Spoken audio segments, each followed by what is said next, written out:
দেখো বাচ্চারা, আজকে আমরা একটা নতুন জিনিস শিখবো। হ্যাঁ, আচ্ছা বলো তো, একটা না পুকুর আছে, হ্যাঁ, আমাদের স্কুলের পেছন দিক দিয়ে আছে তো। হ্যাঁ, আচ্ছা এবার সেখানে একটু জানলা দিয়ে তাকাও তো, কটা হাঁস দেখতে পাচ্ছো? কটা আছে? কটা আছে বলো? সাতখানা আছে তো। কটা আছে বলো? সাতখানা। আচ্ছা, এবার একটা কথা বলো তো, এবার দেখো তো, একটু ওদিক দিয়ে দেখো, কি হচ্ছে? দুটো হাঁস কি হলো, জল থেকে উঠে গেল, রাইট? তাই না? কি হলো, দুটো হাঁস কি হলো, জল থেকে উঠে গেল। তাহলে আমাদের কাছে প্রথমে পুকুরে সাতটা হাঁস ছিল। এই যে দেখো, ব্ল্যাক বোর্ডে আমি লিখছি সাতটা হাঁস। আচ্ছা, তার মধ্যে থেকে কটা হাঁস উঠে গেল বলো? কটা উঠলো? দুটো, তাই না? আচ্ছা, তাহলে কি লিখলাম এখানে? বিয়োগ করবো। দুই বাদ গেল, রাইট?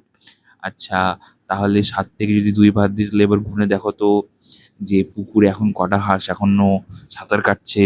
কটা আছে বলো? পাঁচটা। তো বুঝতে পেরেছো কি শিখলাম আমরা আজকে বলো? বিয়োগের ধারণা, তাই না?